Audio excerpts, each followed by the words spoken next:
teman-teman semua, saya Anindya Rifka Purwanti dengan NIM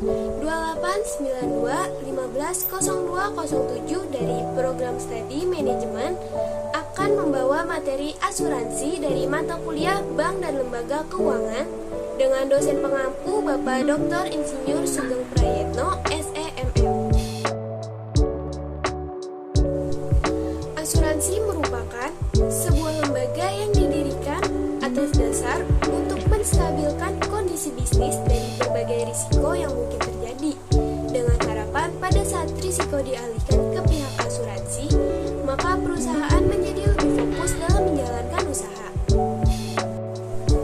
Adapun pengertian asuransi menurut KUHD pasal 246 adalah asuransi atau pertanggungan adalah suatu perjanjian dengan mana seorang penanggung mengikatkan diri pada tertanggung dengan menerima suatu premi untuk memberi penggantian kepadanya karena suatu kerugian, kerusakan, atau kehilangan keuntungan yang diharapkan yang mungkin akan dideritanya karena suatu peristiwa yang tak tertentu.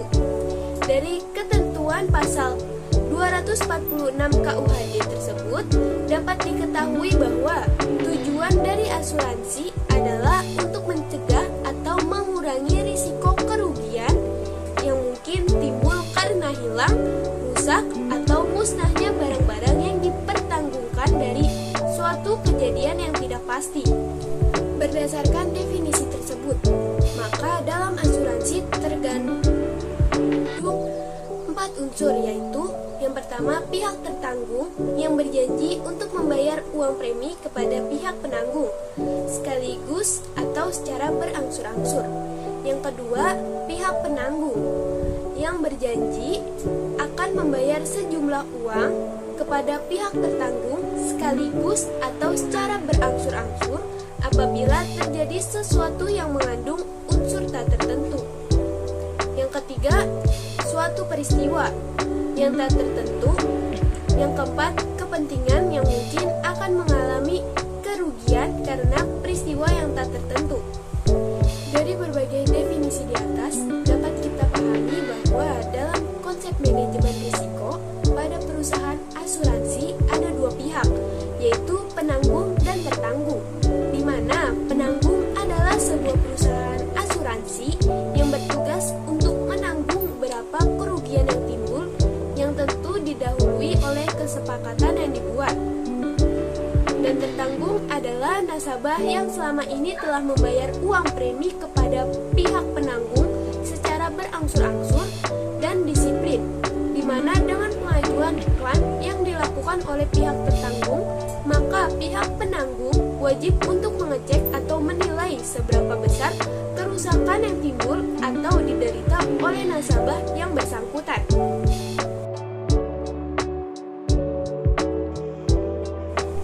Ada beberapa manfaat yang bisa diterima pada saat seseorang atau institusi masuk asuransi, yaitu yang pertama, asuransi mampu berperan sebagai penetralisir risiko. Yang kedua, asuransi sebagai pihak pengganti kerugian. Yang ketiga, mengurangi siksaan mental dan fisik bagi pihak tertanggung yang disebabkan rasa takut dan kekhawatiran. Yang keempat, menghasilkan tingkat produksi, tingkat harga, dan struktur harga yang optimum. Dan yang kelima, memperbaiki posisi persaingan perusahaan kecil.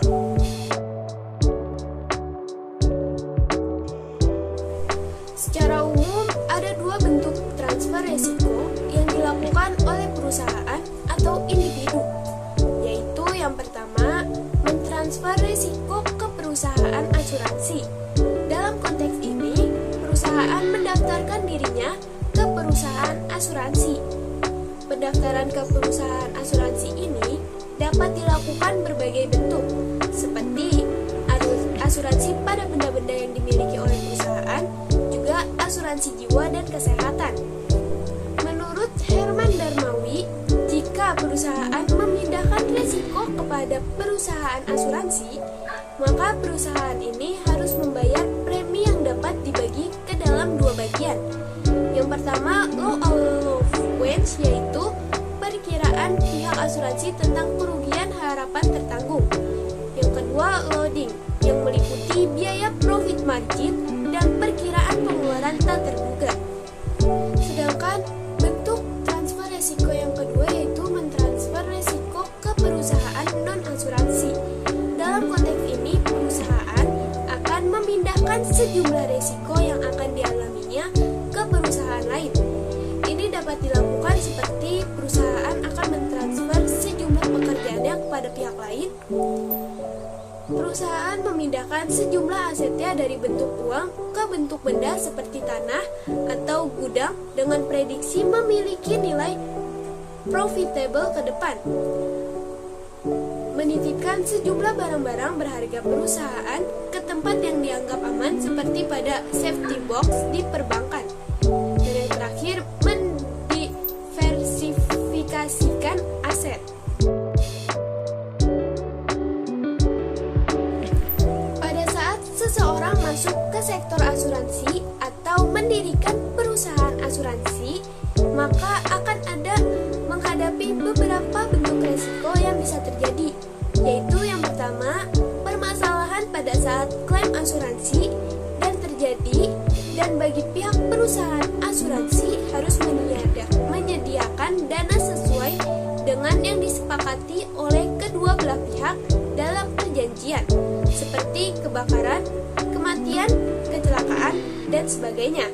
Yang kedua, jika perusahaan asuransi membuka kantor di kawasan yang berdekatan dengan gunung berapi, bencana tsunami, dan rawan gempa, maka pada saat terjadi bencana gunung berapi dan sebagainya akan menjadi persoalan karena klaim asuransi yang harus dibayarkan adalah bukan satu atau beberapa perusahaan atau juga individu saja, namun bersifat keseluruhan. Yang ketiga, pihak perusahaan asuransi akan berusaha menghindari menerima klien yang mencoba mengasuransikan produknya memiliki tingkat risiko yang tinggi jika terjadi sesuatu yang tidak diinginkan. Yang keempat, secara internal, bagi perusahaan asuransi, risiko yang terjadi menyangkut dengan tindakan kejujuran yang dilakukan oleh para karyawannya. Yang kelima, risiko yang disebabkan oleh faktor ketidakjujuran yang dilakukan oleh para audit internal perusahaan. Yang keenam, risiko keputusan manajemen menyangkut dengan keputusan pengalokasian dana yang tidak tepat dan tidak mampu memberikan hasil sesuai dengan yang diharapkan. Salah satu jenis asuransi yang banyak diminati adalah asuransi jiwa. Polis-polis yang dikeluarkan oleh perusahaan-perusahaan asuransi jiwa dapat diklasifikasikan ke dalam 4 jenis. Yang pertama, perlindungan asuransi murni terhadap risiko kematian. Yang kedua, paket yang berdiri dari perlindungan asuransi jiwa dan wahana bagi program-program pensiun. Yang ketiga, asuransi terhadap risiko kehidupan atau anuitas, terutama dirancang bagi program-program pensiun. Dan yang keempat, wahana yang berorientasi pada investasi murni seperti Guaranteed Investment Contract. Polis merupakan kontrak tertulis antara tertanggung dengan penanggung mengenai pengalihan risiko yang memuat syarat tertentu seperti jumlah pertanggungan, jenis risiko jangka waktu. Polis asuransi ini memiliki kekuatan hukum sehingga kedua belah pihak akan tetap saling bertanggung jawab memenuhi kewajibannya masing-masing. Polis asuransi secara umum memuat hal-hal sebagai berikut. Yang pertama, nomor polisi. Yang kedua, nama dan alamat tertanggung. Yang ketiga, jenis dan uraian risiko. Yang keempat, nilai pertanggungan. Yang kelima, jangka waktu pertanggungan.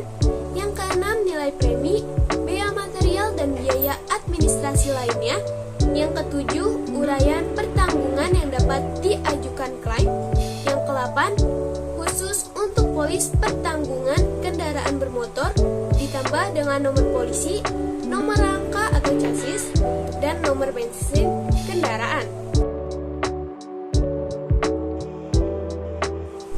Menurut Herman Darmawi, ada 6 risiko yang dapat diasuransikan. Haruslah memenuhi syarat-syarat sebagai berikut. Yang pertama, kerugian potensial cukup besar, tetapi probabilitasnya tidak tinggi, sehingga membuat perusahaan asuransi dapat bekerja seekonomi mungkin. Yang kedua, probabilitas kerugian dapat diperhitungkan. Yang ketiga, terdapat sejumlah besar unit yang terbuka terhadap risiko yang sama. Yang keempat, kerugian yang terjadi bersifat kebetulan. Yang kelima, kerugian tertentu. Yang keenam, bukan risiko katastrof. Adapun menurut Suisno Jojo Sudarso bahwa dari sudut pandang atau kepentingan perusahaan asuransi, ada beberapa persyaratan agar suatu risiko dapat diasuransikan, yaitu yang pertama, jumlah objek pertanggungjawaban harus memenuhi syarat baik kuantitas maupun kualitasnya, agar diperhitungkan besarnya kemungkinan kerugian yang seimbang. Yang kedua, kerugian yang terjadi harus secara kebetulan dan bersifat tidak disengaja. Yang ketiga, kerugian bila terjadi harus dapat ditentukan dan diukur. Yang keempat, kerugian tidak berkenan dengan hal-hal yang keadaannya sangat membahayakan. Ruang lingkup penanganan risiko yang dilakukan oleh pihak asuransi swasta dan pemerintah berbeda. Biasanya asuransi milik swasta menanggung risiko yang lebih kecil dan asuransi milik pemerintah menanggung risiko yang lebih besar. Kondisi terjadi karena asuransi milik swasta memiliki kemampuan finansial yang lebih kecil dibandingkan pemerintah. Karena menurut Herman Darmawi bahwa pemerintah melalui kekuatan perpajakannya mungkin juga mensubsidi program-program masyarakat atau swasta, bahkan lebih stabil yang dimungkinkan apabila penafsiran risiko merupakan aproximasi risiko ideal yang ditanggung. Salah satu program pemerintah dalam bidang LPS atau lembaga penjamin simpanan dan juga bantuan BLBI atau bantuan likuiditas Bank Indonesia adalah bentuk pengamanan agar stabilitas ekonomi dan sosial masyarakat terjaga. Karena jika stabilitas ekonomi dan sosial masyarakat tidak stabil, akan memberi pengaruh lebih jauh pada kekacauan ekonomi dan instabilitas sosial dan politik. Dan lebih jauh, citra pemerintah di mata luar negeri tidak bagus, terutama di mata para investor.